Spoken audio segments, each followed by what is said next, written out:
የተወደዳችሁና የተከበራችሁ የኢትዮ ኒውስ ቤተሰቦች እንደምናላችሁ ሰላምታችን በያላችሁበት ይድረስ። እነሆ አዳዲስና ወቅታዊ መረጃዎችን አዘጋጅተን ወደ እናንተ ማድረስ ጀምረናል። ከኢትዮ ኒውስ መረጃዎች ጋር አብራችሁ እንድትቆዩ ግብዣችን ነው። በቅድሚያም አርዕስተ ዜናዎችን አስቀድማለሁ። የአገዛዙ ጦር ኢታማዦር ሹም ብርሃኑ ጁላ ከቅኝ ገዢዎች ባልተናነሰ ዘመናዊ ቴክኖሎጂ ግኝቶች ታጥቀን በነበልባል አቅም የምንዋጋበት ዘመን ላይ እንገኛለን ሲሉ ተናገሩ። ብርሃኑ ጁላ ጽንፈኛና ነውጠኞችን እንመክታለን ሲሉም ተናግረዋል። በሌላ በኩል ምክትላቸው ጀነራል አበባው ታደሰ ከአደባባይ እይታ ከተሰወሩ ከወራት በኋላ ለመጀመሪያ ጊዜ ዛሬ በሚዲያ ታይተዋል። በዝርዝር የምናየው ቀዳሚ ጉዳይ ነው። የብልጽግና አገዛዝ የደገሰው ድግስ ተቋጭቶ አሁን ላይ ሀገራዊ ምክክሩ አልቋል አለም። ኢትዮጵያ ከዚህ በኋላ መንገደኛ መስቀል ሳይሆን ቀጥ ያለ ነው ሲሉ የአገዛዙ ፕሬዝዳንት ታዬ አጽቀሥላሴም ተናግረዋል። ኡሁሩ ኬንያታ ደግሞ ኢትዮጵያ ህዝቦቿ ያስፈልጓታል ሲሉ አገዛዙ ህዝቦቿን እየፈጀ እንደሆነ የሚያሳብቅ ንግግር አድርገዋል። አገዛዙ በአዲስ አበባ ጉዳይ ላይ በምክክሩ ውሳኔ አለመድረሱን ያታወቀ ሲሆን የአፍሪካው ልዩ ሽማግሌ ደግሞ ኦሉሴጉን ኦባሳንጆ አሁን ላይ ጦርነት ንግግርን መቅደም አለበት ሲሉ ተናግረዋል። በዝርዝር እናየዋለን።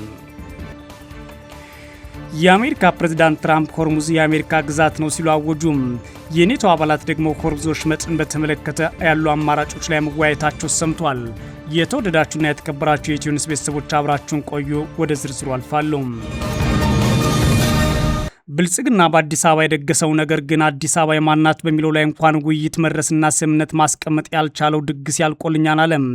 የብልጽግና አገዛዝ በዓለም አቀፍ ደረጃ እየተወያየውን የሀገሪቱን ችግርም እየፈታው ነው። በሀገሪቱ ጦርነቶች በሙሉ የሚመነጩበት ሁኔታ አቋጫለሁ በሚል በሀገሪቱ በሺዎች የሚቆጠሩ ወጣቶች በአሁኑ ሰዓት እየታፈሱ ባሉበት ሂደትና አዲስ ጦርነት እየተቀሰቀሰ ባለበት ሁኔታ የከፈተውን ድግስ ነው ዛሬ ዘግቼዋለሁ ያለው።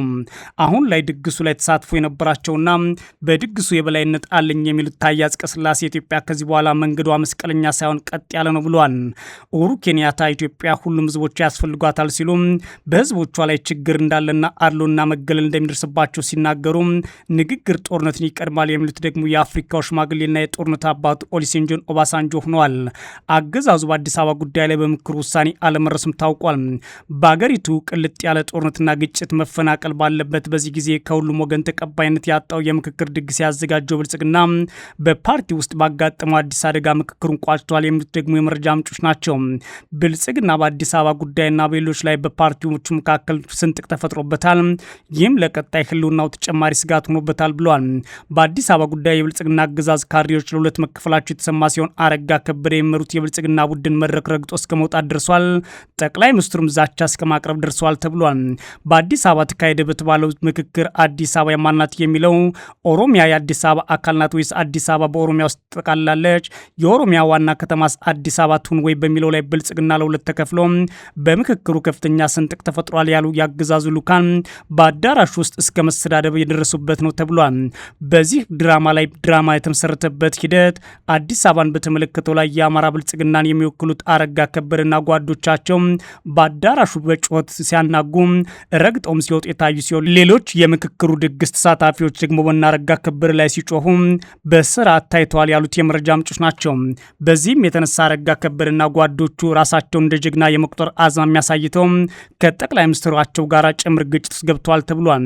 ይህም ሆኖ ዋና ከተማዋ ላይ መስማማት ያልተቻለው ምክክር ተቋጭቷል የተባለ ሲሆን የሀገሪቱ ችግር በሙሉ ቀርፏል ብለው መተረክ የጀመሩት ግን የአገዛዙ ርዕሰ መስተዳድርና ርዕሰ ብሔር በአሁኑ ሰዓት ከጎንደር ትውክልናለኝ አዲስ አበባም የኦሮሞ ትኩን ብለው የሚያስቡት ታዬ አጽቀሥላሴ ሆነዋል። የብልጽግና አገዛዝ ፕሬዝዳንት ታዬ አጽቀሥላሴ በምክክሩ ዘመናዊ ኢትዮጵያ ይበጃል የተባሉ ምክር ሀሳቦች እንደቀረቡና ይህም ዘመን ተሻጋሪ አዲስ ሀሳብ የሚወለድበት መንገድ እንደሆነ ሲናገሩ እሳቸው የተወከሉበት አካባቢ ህዝብ ግን በጦርነት 3 ዓመታትን ያሳለፈ አይመስላቸውም። ኢትዮጵያን የምናደርገው ውይይት ወይም እርጋታ እና ስክነት የሚወስድ ነው የሚሉት ፕሬዝዳንቱ በሂደቱ የቱማታ ስሜት የለም፣ ያዙ ይልቀቁ ስሜት የለም ሲሉ የነበሩ ችግሮችን በሙሉ ክደዋል። ታዬ አጽቀሥላሴን የሚሉት በሳቸው ድግስና በአገዛዙ አጠቃላይ እንቅስቃሴ ውስጥ የሚሳተፉት እንደ አብን፣ ኢዜማና ሌሎች አይነት ፓርቲዎች ጭምር አሁን ላይ ስምምነት ላይ ያልደረስንም ችግሮች አሉ ብለው መግለጫ ባወጡበት ሁኔታ ነው። የኢትዮጵያ ፖለቲካ ውድ ከተቃርኖ ከደመኛነትና ወደ ይቅርታ እንዲራመድ መሰረት የጣለ ምክክር ነው ሲሉ የሚደመጡት የአገዛዙ ፕሬዚዳንት ዋነኛ ደመኛ ሆነው እሳቸው ሲያርጓቸው የነበሩ ክዶችን በተለይም ንግግሮችና ውይይቶችን ጨምሮ እንዴት ጥርሳቸውን ነቅሰው መታገልና መዋጋት እንዳለባቸው ሲያስተምሩ መነበራቸው ረስተው ነው። የተለምዶ የፖለቲካ ማጠንጠኛ የአምባጓሮ የአመፅ የነፍጥ አዙሪት ወይም ወደ ሰላምና ወደ መደማመጥ እንዲሸጋገር በር ከፍቷል የሚሉት ታዬ አጽቀሥላሴ ከወራት በፊት ኢትዮጵያ ጥላቶቿን በሙሉ ደምስሳ ታጠፋለች ማለታቸውን ዘንግተውም ይመስላል። ኢትዮጵያ ልትፈርስ ነው፣ ኢትዮጵያ ልትበተን ነው የሚል ለዘመናት ሲሰማ የቆየ ንግግር እንዳለ የሚጠቅሱት ታዬ አጽቀሥላሴ ንግግሩን የሚያሰሙት አካላት የእንጀራቸው መንገድ እንጂ የኢትዮጵያ መንገድ አይደለም ሲሉ ተደምጠዋል። ኢትዮጵያ ከዚህ በኋላ መንገዷ መስቀለኛ ሳይሆን ቀጥ ያለ ነው የሚሉት አገሪቱ በአምስት አቅጣጫ በጦርነት ውስጥ በተወጠረችበት ሁኔታም ሆኗል። ሌላው ንግግር ይቀድማል ሲሉ ኦባሳንጆ የተናገሩ ሲሆን በአፍሪካ ሽማግሌነታቸው የአብይ ልዩ ሽማግሌ ሆነው በመድረኩ ተገኝተዋል። የትግራይ ጦርነት ለመግታት በተካሄደው ድርድር ውስጥ ጉልህ ሚና የተጫወቱት የቀድሞ የናይጄሪያ ፕሬዚዳንትና የአፍሪካ ህብረት ከፍተኛ ተወካይ ኦሉሴጉን ኦባሳንጆ የቀደመውን ጦርነት፣ ግጭት፣ ነውጥ፣ ደህንነት ማጣት፣ ክፍፍል፣ ውድመት፣ መድሎ ወደ ኋላ እንተወው ይበቃናል ሲሉ ራሳቸውን በኢትዮጵያ ስምምነት ተናግረዋል። ኦባሳንጆ ብሔራዊ አንድነትና ደህንነት፣ አካታችነት፣ የሰዎች ደህንነትና ክብር መስፈን እንዳለበት ገልጸው ንግግርን፣ ጦርነትን፣ ግጭትን፣ ነውጥን ይቀድማል በማለት ሲያመካሽ ሰምተዋል። ንግግር ጦርነት ይቀድማል የሚሉት ኦባሳንጆ በአሁኑ ሰዓት የብልጽግና ልዩ መልእክተኛ ሆነው በመድረኩ ላይ ታይተዋል። ሌላኛው የተገኙት የቀድሞው የኬንያው ፕሬዚዳንት ኡሁሩ ኬንያታ ደግሞ ኢትዮጵያ ህዝቦቿ ሙሉ ታስፈልጋቸዋለች፣ አዲስ አበባ የሰላም ማዕከል መሆን አለባት፣ አዲስ አበባ ላይ የሚደረጉ ንግግሮችን ለጎረቤት ኃይሎች ጭምር የሚጠቅሙ መሆን አለባቸው ሲሉ በአዲስ አበባ ላይ ቆመው አዲስ አበባ ውሳኔ ሳታገኝና ዋነኛ የግጭት ማዕከል ሆና በተጠናቀቀችበት መድረክ ላይ ንግግር አሰምተዋል። የአገዛዙ ጦር ኤታማዦር ሹም ፊልድ ማርሻል ብርሃኑ ጁላ ከቀኝ ገዢዎች ባልተናነሰ ዘመናዊ ቴክኖሎጂ ግኝቶችን ታጥቀን በነበልባል አቅም የምንዋጋበት ዘመን ላይ እንገኛለን ሲሉ አወጁ። ብርሃኑ ጁላ ጽንፈኛና ነውጠኞችን እንመክታለን ሲሉ አስታውቀዋል። በሌላ በኩል ምክትላቸው ጀነራል አበባው ታደሰ ከአደባባይ እይታ ከተሰወሩ ከወራት በኋላ ዛሬ አብረው ከጎናቸው ቆመው ታይተዋል። በዛሬው ዕለት ነሐሴ 16 2018 ዓ.ም የብልጽግና አገዛዝ የጦር ጀነራሎች 45ኛ ዙር የልዩ ዘመቻ አሰልጣኝ ኮማንዶዎች ማስመረቃቸውን አስታውቀዋል። የአገዛዙ ጦር ጠቅላይ ኤታማዦር ሹም ፊልድ ማርሻል ብርሃኑ ጁላ ምክትላቸው ጀነራል አበባው ታደሰ፣ ጀነራል አለምሸት ደግፌ፣ ሌተናል ጀነራል ሹማ አብደታ፣ ሌተናል ጀነራል ይመር መኮንን፣ ሌተናል ጀነራል ደስታ ብቼና ሌሎችን በተገኙበት መድረክ የአገዛዙ ጀነራሎች ዘመናዊ መሳሪያ በመታጠቁንና ትጥቁም ከቅኝ ገዢዎች የላቀ መሆኑን ሲናገሩ ሰምተዋል። ኤታማዦር ሹሙ ከቅኝ ገዢዎች የላቀ ነው የሚሉት ከእንግሊዝ፣ ከአሜሪካ፣ ከፈረንሳይና ከሌሎች የአውሮፓ ሀገራት የተሻለ ትጥቃለን ማለታቸው ሆኗል። ኤታማዦር ሹም ብርሃኑ ጁላ የባዕዳን ተላላኪዎች ያሏቸውን ኃይሎች የታጠቁትን ጠመንጃ ሀገር አፍራሽ፣ አገዛዙ የታጠቀውን ጠመንጃ ደግሞ ሀገር ሰሪ አድርገው አቅርበዋል። ጽንፈኛና ነውጠኞች እንመክታለን የሚሉት ብርሃኑ ጁላ ለዚህ ደግሞ ከቅኝ ገዢዎች ባልተናነሰ ዘመናዊ የቴክኖሎጂ ግኝቶች ታጥቀን በነበልባል አቅም የምንዋጋበት ዘመን ላይ እንገኛለን ሲሉ ዝተዋል። ሆኖም ብርሃኑ ጁላ የመሩት ጦር ትጥቅ ከቅኝ ገዢዎች ጦር ትጥቅ ጋር ለምን ማወዳደር እንደፈለጉ በንግራቸው አላብራሩም። የአገዛዝ ጦር ኤታማዦር ሹም ብርሃኑ ጁላ አሁን ላይ በተጠንቀቅ እንገኛለን ምን ያሉት የልዩ ዘመቻዎች እዝ ዋና አዛዥ ሌተናል ጀነራል ሹማ አብደታ ደግሞ ብቃቱ እንደ ወርቅ በሳት የተፈተነ ልዩ ኃይል ፈጥረናል ሲሉ አስታውቋል። ጽንፈኛ ሲሉ የሚገልጿቸው የፋኖ ኃይሎች በተደጋጋሚ አከርካሪያቸውን ሰብረናቸዋል፣ በትነናቸዋል ወዘተ የሚሉት የነበሩት ፊልድ ማርሻል ብርሃኑ ጁላ ዛሬ ላይ መልሰው ጽንፈኞች ለመከት እየሰራን ነው ሲሉ መናገራቸው አስገራሚ ሆኗል። በሌላ በኩል የአገዛዙ ጦር ምክትል ኤታማዦር ሹም ጀነራል አበባው ታደሰ ከአደባባይ እይታ ከተሰወሩ ከወራት በኋላ ለመጀመሪያ ጊዜ ዛሬ በሚዲያ ታይተዋል።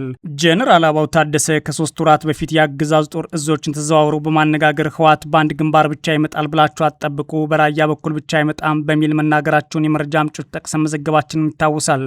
እዞችን ተዘዋውረው ካነጋገሩ ወዲህ ለወራት ከአደባባይ እይታ ተሰውረው የቆዩት ጀነራል አበባው ዛሬ የአገዛዙ አየር ወለድ ኮማንዶ አባላት ምረቃ ላይ ነው የታዩት። ጀነራል አበባው የብልጽግና አገዛዝ ከኤርትራ ጋር ቅራኔ ውስጥ መግባቱን በተመለከተ የተለየ አቋም ይዘዋል በሚል በጥርጣሬ እየታዩ እንደቆዩ የኢትዮ ኒውስ የመረጃ ምንጮችም ተናግረዋል። ጀነራሉ በትግራይ ጦርነት ወቅት የኤርትራን ጦርና እኛ አንድነን ማንም አይለየንም በሚል መናገራቸውም ይታወሳል። አሁን ላይ ታዲያ የአብይ አህመድ አገዛዝ ከሻዕቢያ ጋር ያለውን የተካረረ አካሄድ በሙሉ ልብ አይደግፉም በሚል የአገዛዙ ጀነራል አበባው በጥርጣሬ ይመለከታቸዋል ሲሉ ነው የመረጃ ምንጮች የሚናገሩት። በዛሬው ዕለት በተገኙት የኮማንዶ ጦር ምረቃ ስነስርዓት ላይ ንግግር ያደርጉ አያድርጉም የአገዛዙ ሚዲያዎችም የዘገቡበት ነገር የለም። ጀነራል አበባው ታደሰ በአማራ ክልል ከ3 ዓመታት በላይ የዘለቀውን ጦርነት በኮማንድ ፖስት ዋና አስተባባሪነት እየመሩ የሚገኙ ሲሆን በጦርነቱ መጀመሪያ ላይ ፋኖም በ2 ሳምንት ጊዜ እንኳን ትጥቁን ቀበቶ እናስወልቀዋለን በሚል መዛታቸው አይዘነጋም። ጀነራል አበባው ላለፉት ወራት ከሚዲያና የአደባባይ መድረኮች ለምን ተሰውረው እንደቆዩ እስካሁን የታወቀ ነገር የለም። የመረጃ ምንጮች እንደሚሉት ለዱባይ በተደጋጋሚ ማቅናታቸውንና በዛም ሕክምና ማድረጋቸውን ደግሞ ይናገራሉ። የአሜሪካ ፕሬዝዳንት ትራምፕ የሆርሙዝ የአሜሪካ ግዛት ነው ሲሉ አወጁ። የኔቶ አባላት ደግሞ ሆርሙዝ ወሽመጥን በተመለከተ ያሉ አማራጮች ላይ መወያየታቸው ሰምቷል። ፕሬዝዳንት ትራምፕ ሆርሙዝ የአሜሪካ ግዛት ነው አሉ። በሆርሙዝ ወሽመጥ በነጻነት መንቀሳቀስ የሚቻልበትን መንገድ ለማሳለጥ ያለመና በሰሜን አትላንቲክ ጦር ቃል ኪዳን ድርጅት ኔቶ ከፍተኛ ኮማንደር የተመራ ውይይት መደረጉን ደግሞ ሮይተርስ ዘግቧል። ሮይተርስ የዜና ወኪል የከፍተኛ ኮማንደሩን ቃል አቀባይ ጠቅሶ እንደዘገበው ያለፈው ረቡዕ በአውሮፓ ሀገራት ዋና መስሪያ ቤት በከፍተኛ መከላከያ አመራሮች ደረጃ ውይይት ተደርጓል። አጋርነቱ በሆርሙዝ ወሽመጥ በነጻነት ለመጓጓዝ እንዲቻል ምን አስተዋጽኦ ማድረግ እንደሚቻል በውይይቱ መነሳት ተገልጿል። የአጋር ሀገራቱ ከፍተኛ ኮማንደር ቃል አቀባይ የሆኑት የአሜሪካ አየር ኃይል መሪ ኤሌክስን ግራንዊች ትላንት አረብ ይህ የኔቶ ተልዕኮ እንዳልሆነ ግልጽ መሆን አለበት ብለዋል። ኔቶ አጋሮችን አንድ ላይ ለማምጣትና አቅማቸውን የመርዳት ልዩ ብቃቱን ተጠቅሞ ያመቻቸው ነው ሲሉም አክለዋል። የኔቶ ሀገራት በኢራን ጦርነት በቀጥታ ላለመሳተፍ እየሞከሩ ሲሆን የሆርሙዝ ወሽመጥ የሚከፈትበት አማራጭ መፈለግ ቀዳሚ ጉዳይ አድርገውታል። ግጭቱ ከረገበ በኋላም በሆርሙዝ ወሽመጥ በኩል ደህንነቱ የተጠበቀ ጉዞ ማድረግ አልተቻለም።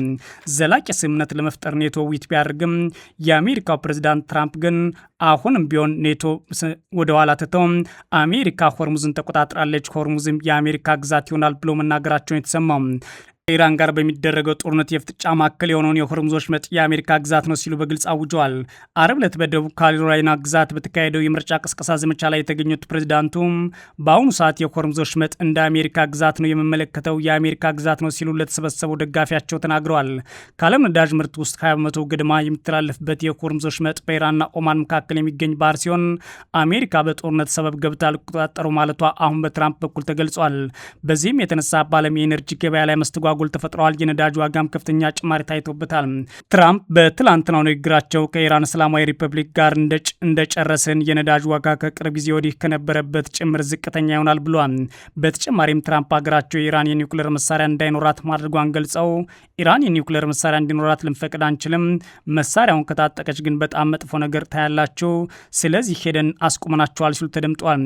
የኒውክሌር መሳሪያ መስራት እቅድ አላት በሚል የምትከሰው ኢራን የኒውክሌር ፕሮግራሟን የምትጠቀሙ ለሰላማዊ እንደሆነ በተደጋጋሚ ስትናገር ከርማለች። ፕሬዚዳንት ትራምፕ ይህን ንግግር ያደረጉት በሁለቱ ሀገራት መካከል የታየው ውጥረት ዳግም እያንሰራራ ባለበት ወቅት ነው። ትራምፕ አርብ ዕለት ከጋዜጠኞች ጋር በነበራቸው ቆይታ አሜሪካ ኢራን ላይ ኢኮኖሚያዊ ጫና ወደ መጨመር ብታዘነብልም ቴህራን ላይ የሚወሰደው ወታደራዊ ዘመቻ አሁንም አማራጭ መሆኑን በግልጽ ተናግሯል። አክለውም ትራምፕ ኢራን ስምምነት ማድረግ በጣም ትፈልጋለች፣ ነገር ግን በእኔ እምነት ትክክለኛ ስምምነት ለማድረግ አልተዘጋጀችም ብለዋል። ገንዘብ የላቸውም፣ የባህር ኃይል የላቸውም፣ የአየር ኃይል የላቸውም፣ ለወታደሮቻቸው ለፖሊስ አባላቶቻቸው ደሞዝ እየከፈሉ አይደለም፣ 350% ግሽበት አላቸው፣ ስለዚህ ምን እንደሚከሰት የምናይ ይሆናል ሲሉ ትራምፕ መናገራቸውን ቢቢሲ ዘግቧል። የተወደዳችሁና የተከበራችሁ የኢትዮ ኒውስ ቤተሰቦች መረጃዎቻችን የተከታተላችሁት ነበረ። መልካም ጊዜ እመኛለሁ።